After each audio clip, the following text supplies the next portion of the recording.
This story is titled, I Was Married for 51 Years. I just wanted to help my brother with a kidney. I took my two sons, 41 and 44, to get tested. It'll be one of them, I said, smiling. The doctor looked at me and frowned. Sir, neither of them shares your DNA. I didn't say a word. But that night, I asked my wife one simple question, and everything fell apart. You ever get hit so hard by life that you forget how to breathe for a second? Yeah, that was me last Thursday. 1 minute I'm cracking a dumb joke in a doctor's office, and the next he's looking at me like I just asked to borrow his liver. So, quick background. I'm 74M. I've been married to Ruth, 72F, since I was 23. That's 51 years if you're bad at math, and believe me, you'd be in good company. We have two sons, David, 44M, and Paul, 41M. Both solid guys, different as night and day. David's a financial planner who thinks Roth IRAs are sexy, and Paul's a mechanic who thinks WD-40 can fix a divorce. I love them both in that crusty, emotionally constipated dad way. You know the type. I'll buy you tires before I ever say I'm proud of you. Anyway, my younger brother, Mikey, 69M, has been on dialysis for a while. His kidneys are waving the white flag, and transplant time rolled around. I figured, hey, we're family. We step up. But I was too old and too diabetic to qualify, so we thought, no big deal, we'll get the boys tested. I brought it up at dinner like it was a fun family project. Told the boys, hey, you're getting poked for Uncle Mikey. Let's see who wins the DNA lottery. Ruth laughed. David said sure. Paul grumbled, but showed up. All was well. Fast forward to the appointment. Doctor walks in with this look on his face like someone just backed into his Lexus. He sits down, folds his hands, and says, Sir, I need to clarify something before we proceed. Neither of your sons is a biological match.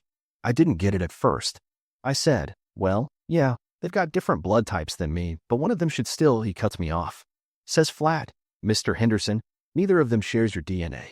You know that feeling when your ears start ringing and everything else goes silent, like the universe just sucker punched you? I didn't say a word. I just nodded. Doctor kept talking, probably about options, maybe a specialist, I don't even know. I could barely keep my legs from folding underneath me. Ruth didn't come to the appointment, said she had her book club. I drove home in silence, my knuckles white on the steering wheel. The whole ride, my mind kept flipping through decades like an old Rolodex. Our wedding, the births, soccer games, report cards, fights, forgiveness, everything. That night, we were sitting on the couch. She was flipping through a magazine like nothing had happened. And I looked at her, really looked at her, for the first time in maybe 20 years. The lines in her face, the way she chews her lip when she's nervous, the woman I'd built my life with. So I asked her, one question, simple, direct. Ruth, is there anything you want to tell me about the boys? And that's when everything cracked open. She didn't answer at first, just stared at the TV, flipping the pages of Better Homes and Gardens like she hadn't just detonated 50 years of my life with silence. I waited. I didn't press her, didn't raise my voice. I didn't even blink. Because if I blinked, I was afraid the tears sitting like a storm behind my eyes would finally spill out. She looked over finally, real slow, like it pained her to shift her gaze. Then she said 5 words I'll never unhear. You're still their father, Hank. And just like that, everything inside me shattered. Still? Still? That word ripped a hole right through my chest. Still implied something had changed. Still meant the lie was old and I just hadn't known I was living in it. I stood up.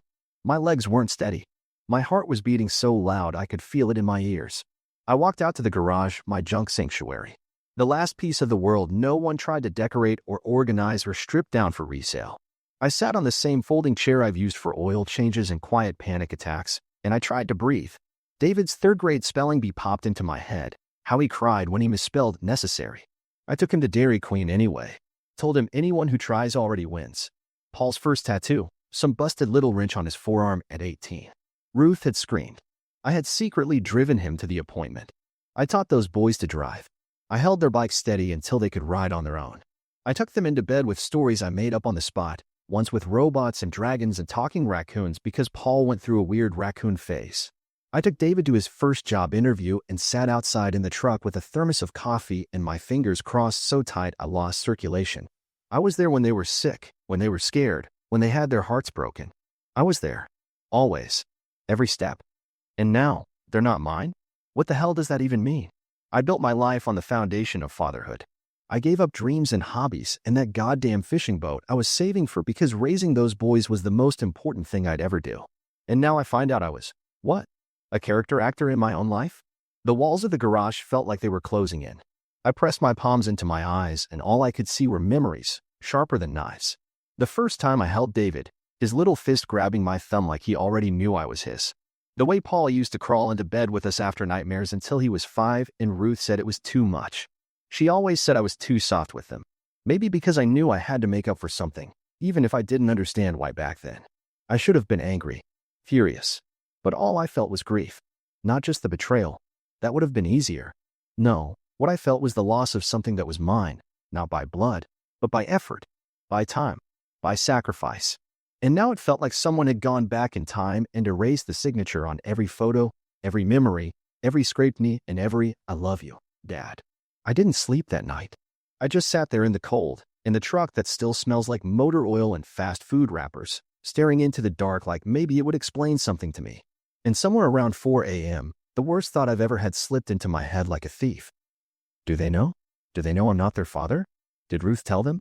Did they wonder why they don't look like me? Did they ever ask, and she just waved it off? Or worse, did they lie too? I don't know what scares me more, that they might have known, or that they might find out now. I want to scream. I want to wake her up and demand answers. But I also don't want to hear them, because whatever the truth is, it won't fix anything. It won't patch this hole in my chest where certainty used to be. She said I'm still their father. But for the first time in 74 years, I'm not sure who the hell I am anymore. The next morning, I didn't speak to Ruth. Not because I was trying to punish her, I just didn't trust what would come out of my mouth. I left the house early, told her I had errands. Truth was, I drove around aimlessly for hours, ending up at some sad roadside diner 40 miles out with a waitress who called me Han and kept refilling my coffee without asking. She must have seen it all before. The look of a man dangling over the edge of something he didn't have a name for. I kept thinking, if they're not mine, then who? Some old flame? A friend? A stranger? One man? Two? Was this a one-time betrayal or an entire secret life stitched together behind my back? I thought I could handle anything. I survived layoffs, death of my parents, the mortgage crisis, and Ruth's cooking during the kale phase.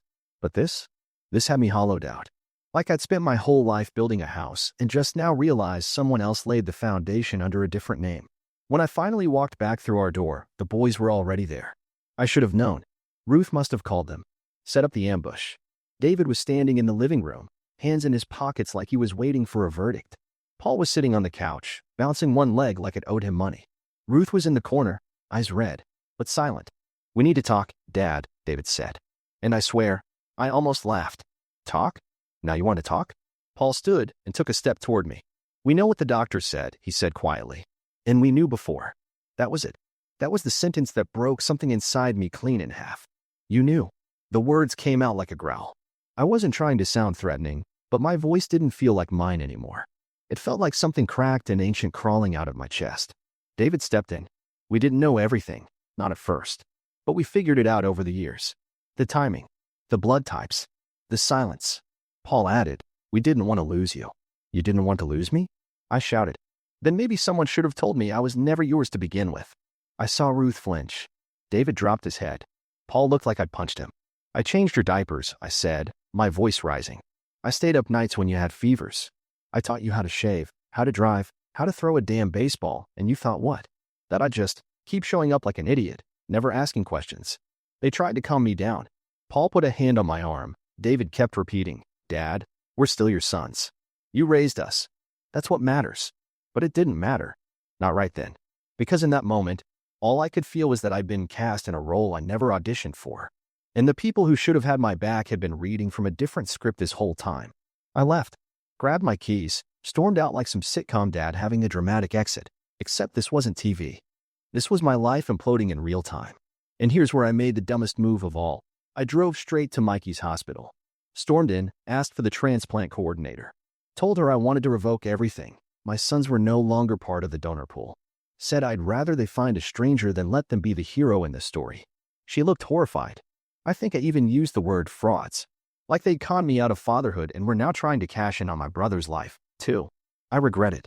God, I regret it. But in that moment, I needed to hurt someone. I needed the pain to have somewhere to go besides the inside of my ribcage. Now I'm sitting in my truck again. Again. Writing this out on my phone because I don't know what else to do. I haven't gone home. Haven't answered any calls. They're probably panicking. Good. Let them sit with the silence. Let them feel what it's like to question everything.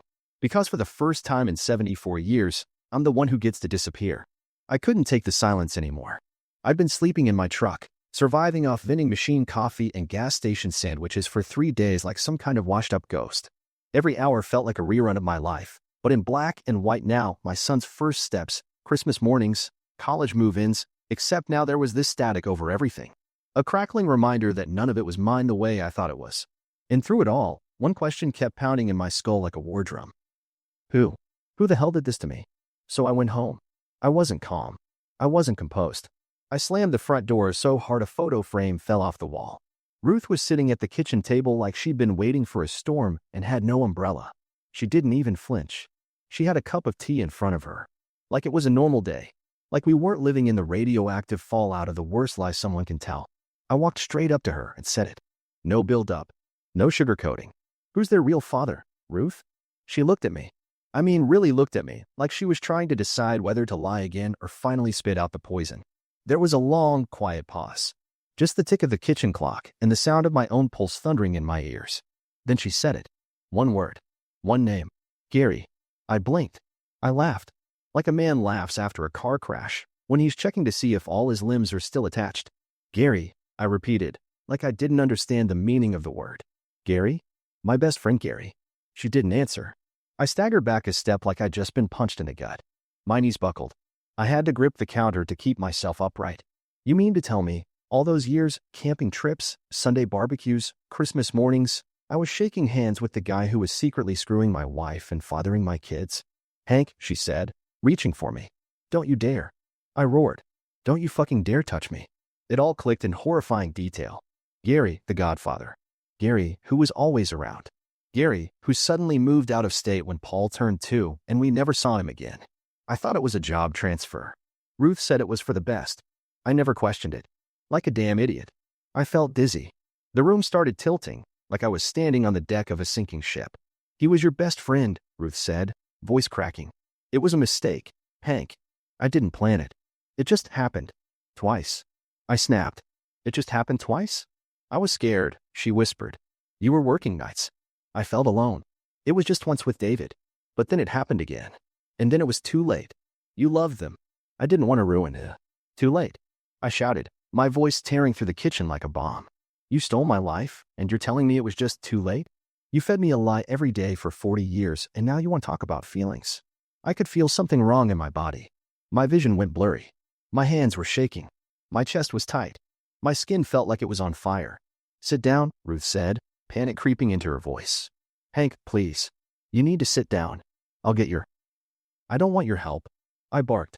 I want to know how long you would have let me die not knowing I was the only idiot in this family who thought any of it was real. Then everything went sideways. The room spun. My heart kicked like it was trying to break out of my chest. I tried to steady myself, but the counter slipped from my grip. The last thing I heard was the sound of Ruth screaming my name as I hit the kitchen floor. And then darkness. Silence. Nothing. I woke up to beeping. Not the soft, polite kind either. The urgent, high-pitched hospital kind. The kind that makes you think you've died and come back as a science experiment. My throat was dry. My arm felt like it had been chewed on. My head? Don't even get me started. Felt like someone ran a lawnmower over my brain. But the worst part, the absolute worst, was realizing I hadn't died. Because dying? That would have been easier than this. I turned my head slowly and saw Ruth first. Sitting in a chair by the window. Her hands were clasped like she was praying, but I don't know who to. Whatever god she was talking to had a sick sense of humor. Next to her stood David. Paul sat on the edge of the chair. Both of them looked like they hadn't slept in days. Paul's knee was bouncing again. David was staring at the floor like it held answers he couldn't find. I cleared my throat. It sounded like gravel in a blender. Paul looked up. Dad. I turned my head away. Ruth stood. Hank, the doctors said it was a diabetic episode. You blacked out. Your blood sugar. I didn't ask, I muttered. She sat back down. David took a step forward. We've been here the whole time. Waiting. I couldn't stop the laugh that came out. It wasn't joy. It wasn't humor. It was the sound a man makes when he's finally stopped expecting the people around him to surprise him in any good way. Funny, I said.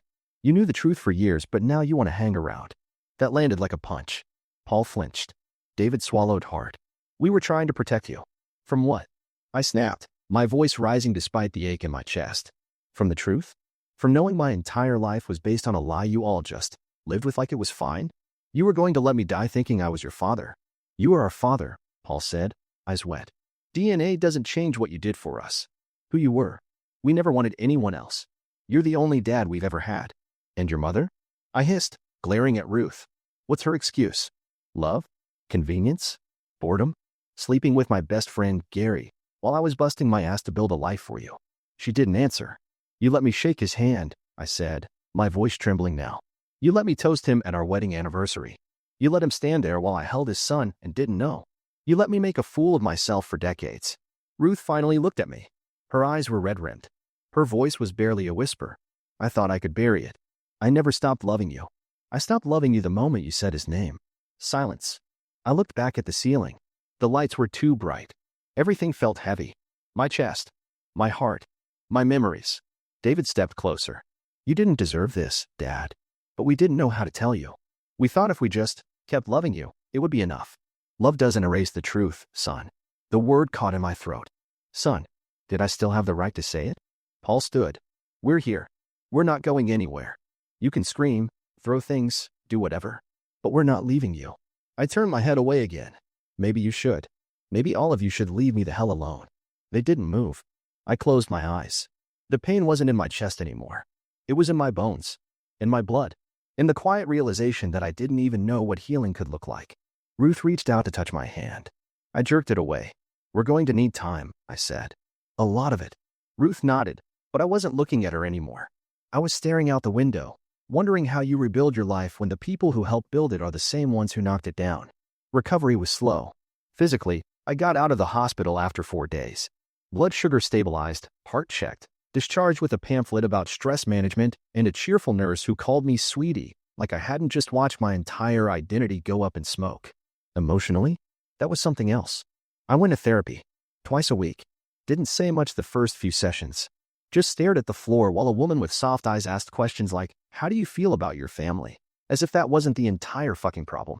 But somewhere around week 3, I looked her in the eye and said, I feel like a spare tire. Necessary in emergencies. Forgotten every other time. And that's when something shifted. I started making lists. Not just the who hurt me kind. The practical ones. Assets. Accounts. Titles. Photos.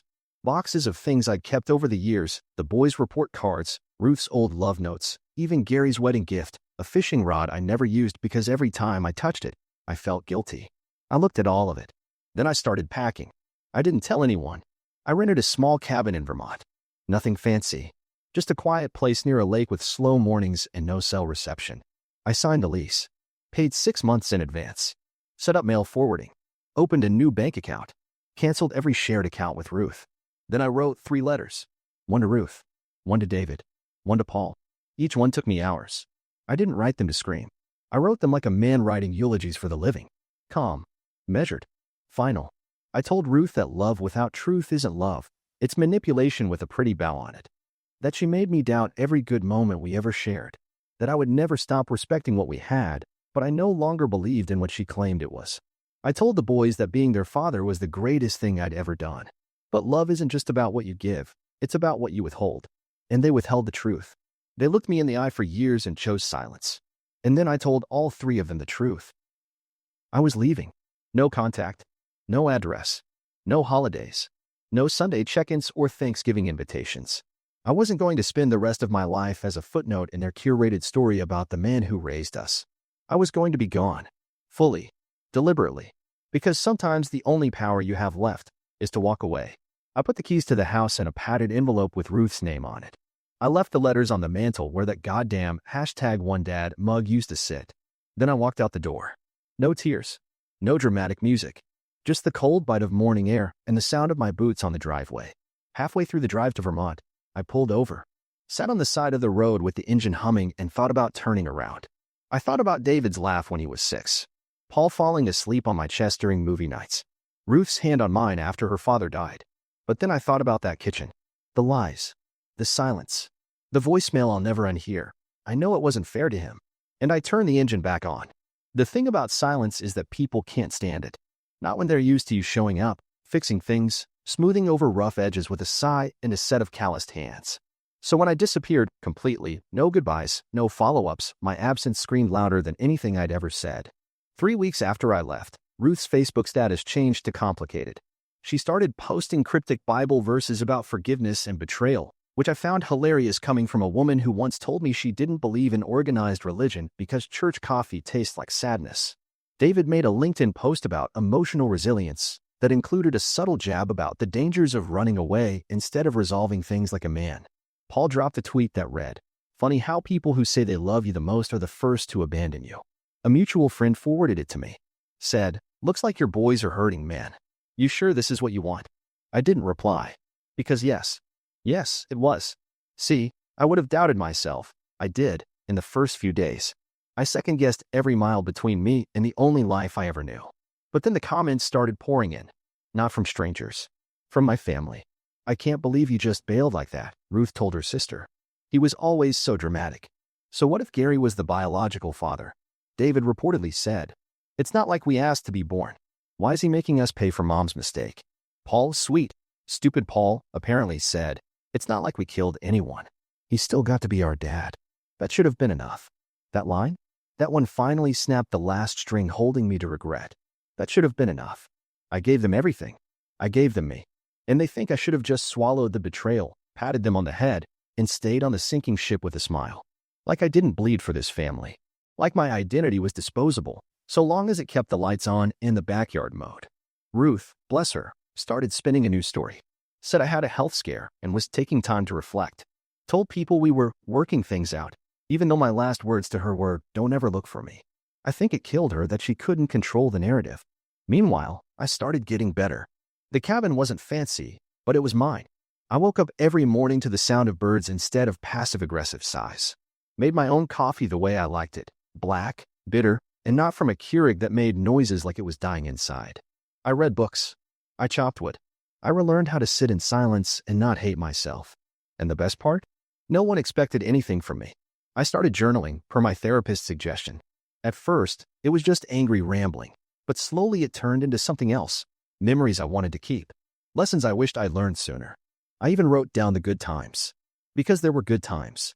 That's the messed up part about betrayal. It doesn't erase the love. It just poisons it. I don't hate my sons, but I see them clearly now. They wanted my love on their terms. Wanted my presence without accountability. They took my loyalty for granted because they thought it was unconditional. They were wrong. And Ruth? She humiliated herself without me lifting a finger.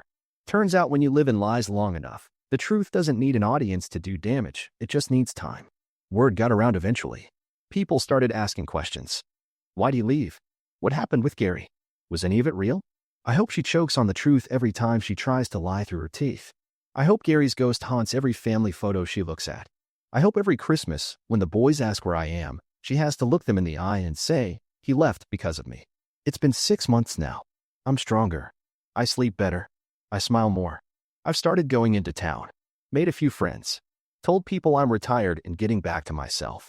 Which is true, in a way. I'm rebuilding from the studs. One slow, stubborn day at a time. I may never fully forgive them. And that's okay. Some wounds don't need to heal. Some just need to close. But I'll tell you what I've learned. Because I know there are men reading this right now, sitting on the couch with a beer, thinking, that could never happen to me. I bet I thought that too. So fellas, do yourselves a favor. Check your wife's group chats. And maybe double-check the kids' blood types. Especially on your next lunch break. You never know what little surprise is waiting for you back home while you're out there breaking your back for a family that isn't even yours. Stay safe out there, gentlemen. Trust, but verify. And never underestimate the power of disappearing before the cake is cut.